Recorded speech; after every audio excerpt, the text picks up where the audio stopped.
They say some houses remember everything.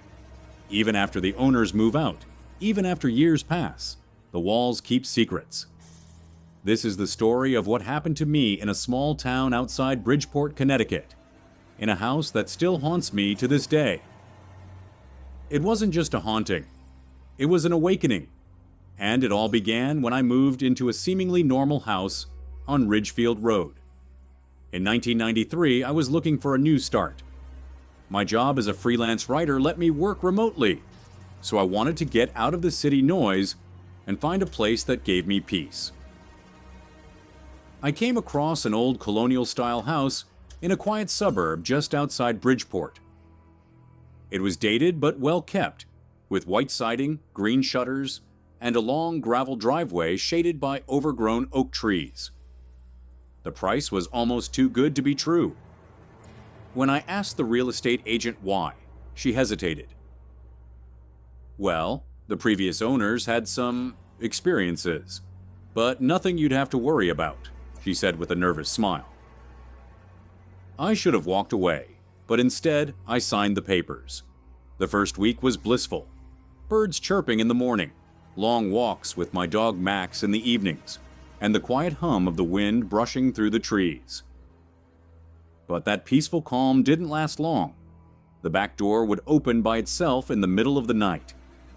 I'd lock it, double-check, even wedge a chair under the handle, only to wake up with it wide open. Lights would flicker even though the wiring had just been inspected, and Max began to growl at empty corners of the room, his eyes tracking something I couldn't see. Then came the smell. It wasn't constant, but when it hit, it was unbearable, like a mix of rotting meat and mildew. No matter how much I cleaned, it always returned. That was when I began to feel it. I was no longer alone in the house. The basement was always locked. There was a heavy padlock on the door. Strange, considering it was just supposed to be for storage. The realtor had brushed it off. Old owners were paranoid. One night I woke up at 3:17 a.m. to a loud thump beneath the floorboards. Max barked furiously at the basement door. I grabbed a flashlight, heart pounding, and went to investigate. The padlock was intact, but the door was slightly ajar. I hadn't opened it. No one else was there. I pushed the door open and shined my light down the stairs. Cold, pitch black, silent. The air was ice cold, unnaturally so. I saw something move, a shadow perhaps. But when I blinked, it was gone. I couldn't resist. The next morning, I went down into the basement, this time in daylight. The air still felt wrong, heavy, oppressive. The room was mostly empty, except for a few old crates, broken furniture, and a wooden chair in the corner facing the wall. In front of the chair, on the concrete wall, were deep scratch marks, like someone had tried to claw their way out. I reached out and touched the marks.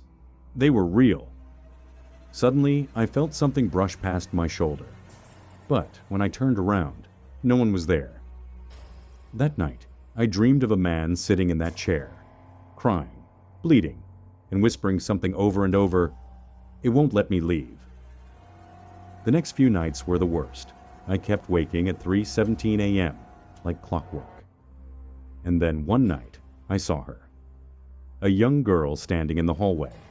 She had long, wet hair, a white nightgown, and no eyes, just dark, hollow sockets.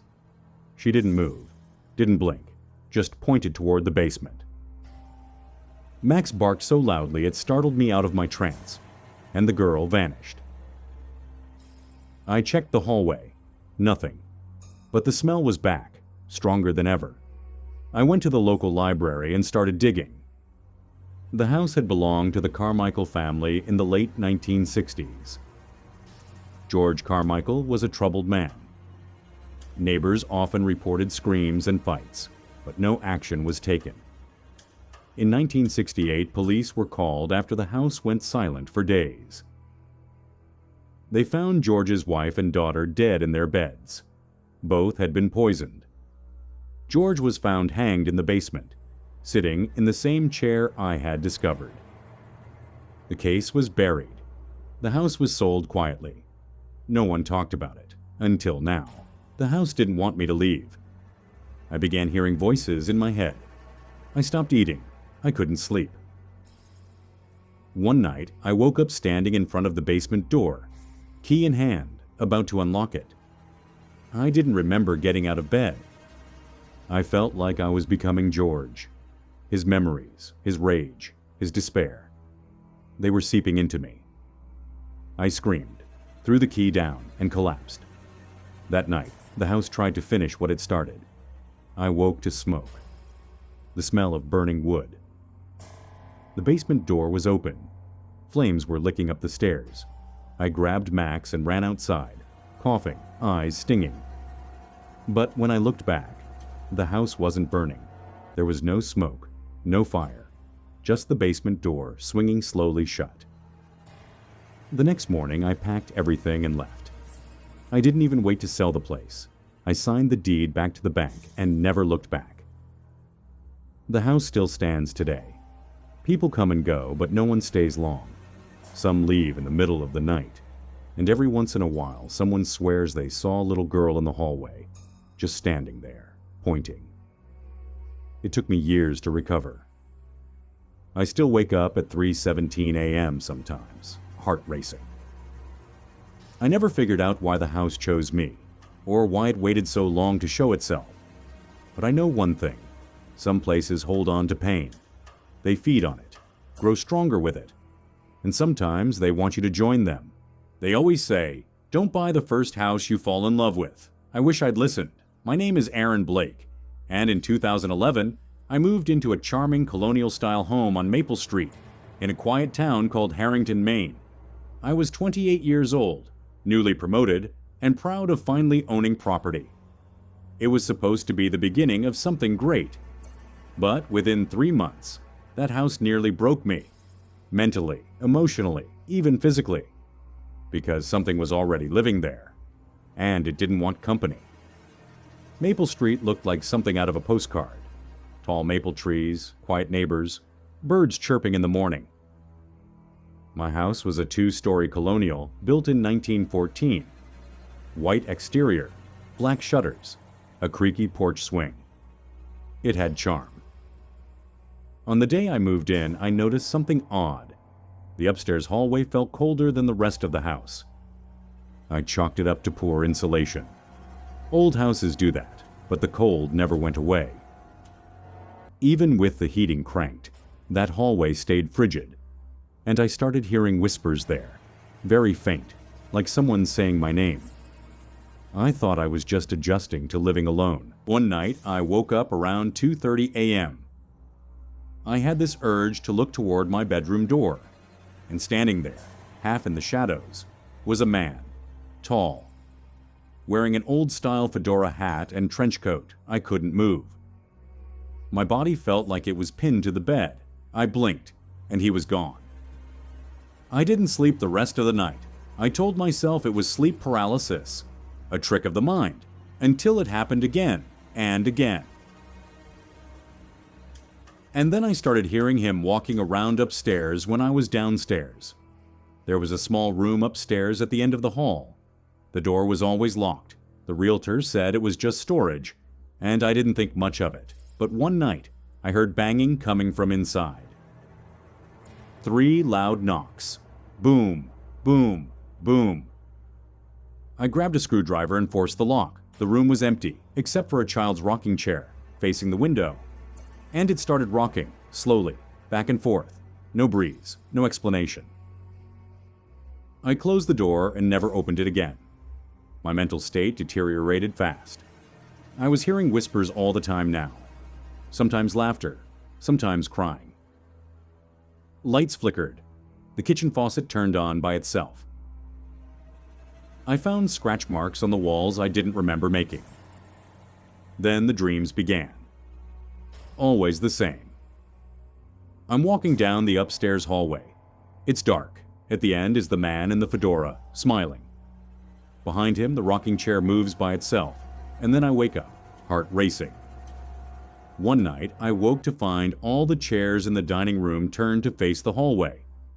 I finally told a coworker what was happening. She gave me the number of a local priest who dealt with unusual disturbances. Father Miguel arrived the next morning. He walked through the house, paused at the upstairs hallway, and immediately said, "This place has history. Something dark, something trapped." He blessed the house, burned sage, prayed.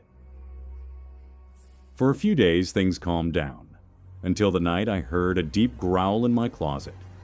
Not an animal, not human, something in between.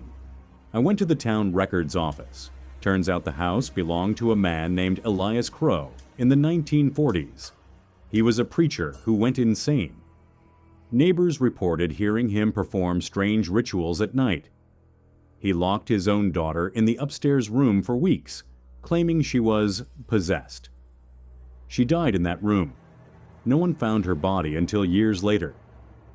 The house had been sold and flipped half a dozen times. Most owners didn't stay long. Now I knew why.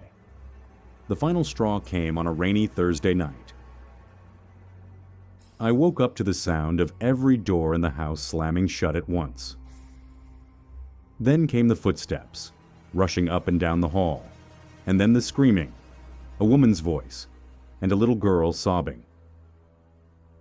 I ran outside in my pajamas, didn't even lock the door. I never spent another night there. I sold the house at a loss. I now live in an apartment, no stairs, no history. But sometimes at exactly 2:30 a.m., I wake up. I swear I hear a creak outside my bedroom door. And once, just once, I looked up and thought I saw a man in a fedora standing in the shadows, smiling.